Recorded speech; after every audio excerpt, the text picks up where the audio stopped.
Hey guys, so today we're gonna make a quick test trip in my Maverick camper, and there's really nothing in there. It's not set up or anything. It's just basic wood in there.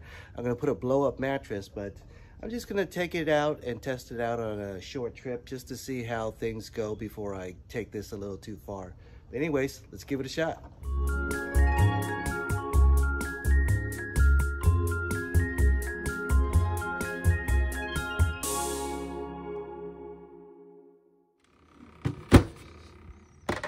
All right, gonna take some fishing gear just in case I do some fishing. It's gonna be real basic. A blow-up mattress, a little pillow, and a little sleeping bag.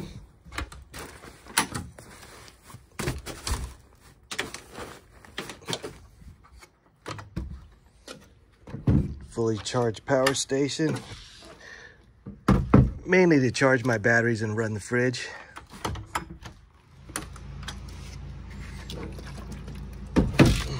All right, so I just haphazardly threw everything in, and I guess that means I'm packed for my test trip. So let's go to my favorite local place and go on the waiting list and see if it's available. All right, I'm off. Let's cross our fingers and hope there's some space on the waiting list. But if not, I'm just gonna hang out for the whole day, hang out at the beach. We'll see how that goes. We'll see you there. All right, so driving around 327 miles already on this reset. I still get 38 miles a gallon with that camper in the back. That's really surprising. I really didn't think it would be that high, but I do drive conservative, but still, it's pretty high. Pretty cool.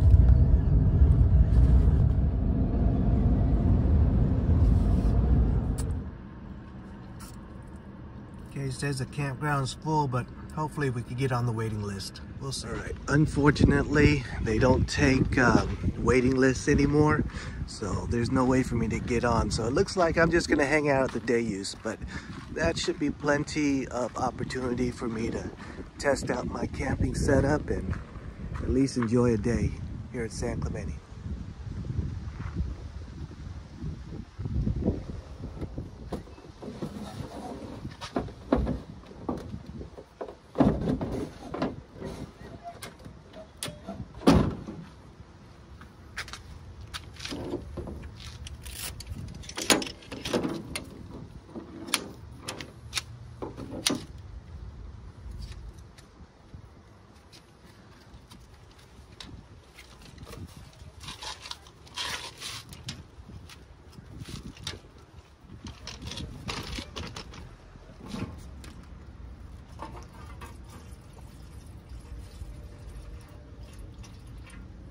Well, I didn't come prepared for much more than some packaged noodles. Let's have lunch before I go fishing. Somebody left and I jumped on this spot right away. It's perfect. So it's gonna be a perfect day spot. There's the beach, and I'm gonna hang out here. There's a gazebo if I wanted to.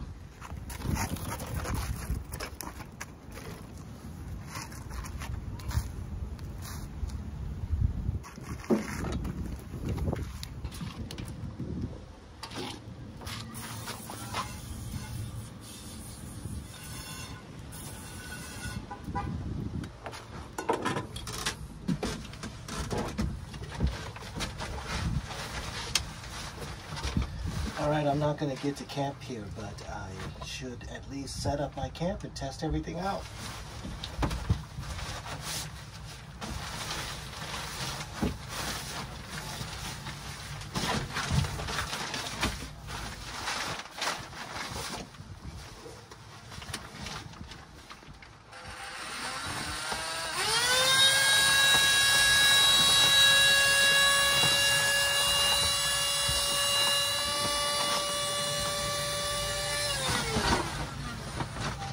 Okay, so one thing I learned is that it's gonna be hard to put in an inflatable just because it's gonna be too big. So maybe it's a good thing I'm not staying tonight because the leg area is too small for an inflatable. So I was definitely planning on making a foam mattress anyway. All right, so I took some air out just to get in that leg area. And after that, it's actually not bad. So let's lay down and give it a shot.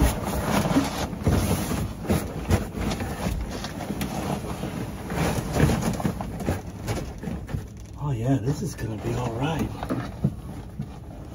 Hello. Let me show you how it looks. There, my legs go in. I think it's all right. And I still have a little bit of room, and my feet aren't really touching the end yet. They're really close, but they're not touching the end yet. I want a little air. Got this little window here, and of course I have the big escape hatch too.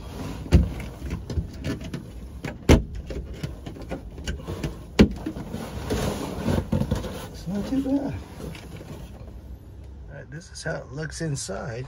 You can see my feet actually aren't even at the end yet. There's still some room. Let me squeeze down. Okay, so now they're at the end. Now I have even more space right there. Sometimes it's an advantage to being short. Alright, so this is the way it looks with the door closed. It's not too bad. I think there's actually quite a bit of room. With the extension pulled out, there's a really good amount of room in here. I think it's going to be okay.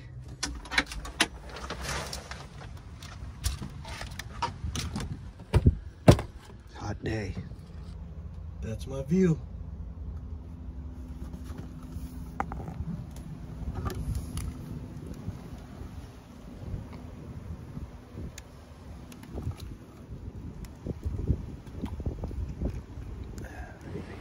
Can't spend the night, but definitely gonna take a nap.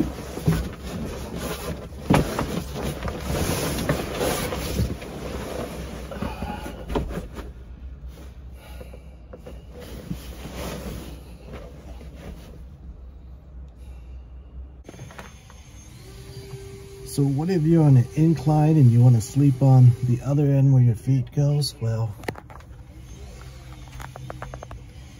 it'd be tough. It would be pretty tough. It's pretty tight. But if you're a side sleeper, I think it's actually doable. The airflow is actually really good when you open up a few windows and it goes out the other side. But I also have that window which is not open right now. But if you do open everything, man, the airflow is really good. Maybe too good at the beach. All right, somehow I got ants in my truck, and they are just crawling all over me every now and then when I'm trying to take a nap. So I'm probably gonna call this trip short since I can't stay the night anyway. All right, since I can't spend the night anyway, I think I'm just going to call it a day. I got some information about the camper and did some testing, tried to take a nap. I couldn't fall asleep, but at least I tried, and it was very comfortable. So I think I got all the details I need. I think there's time for me to make it home to have dinner with the family. So we're gonna say bye to my spot in San Clemente. Too bad I couldn't stay on a campsite. I'm gonna deflate the mattress, and I learned it doesn't really fit in that great, so I definitely can't use an inflatable. I gotta use some foam.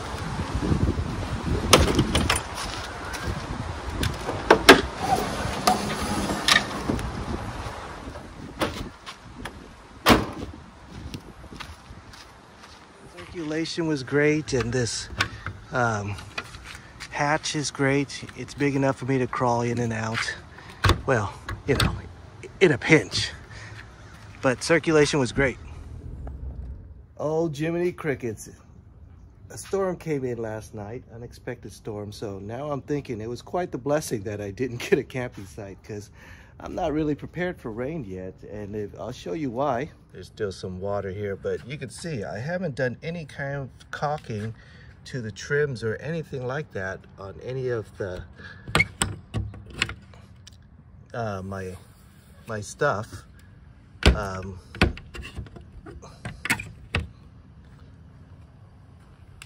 can see it's not a completely sealed system right now. I don't have any weather stripping in on the edges or anything like that. So it's gonna be interesting to see what it looks like inside. All right, let's go see what it looks like. So I didn't clean up from my trip because I was tired. Let's see. I don't actually see any evidence of water seeping in. Let's look down there. No, don't see any water evidence yet.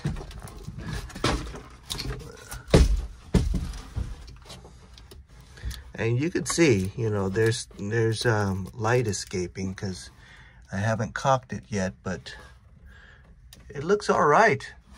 And up here on the top, you know, there's nothing but just the weather stripping of the tonneau cover, and no water came in there either. Let's look on this back side. No. I mean, it wasn't a heavy storm, but a little storm nonetheless. And I actually do not see any water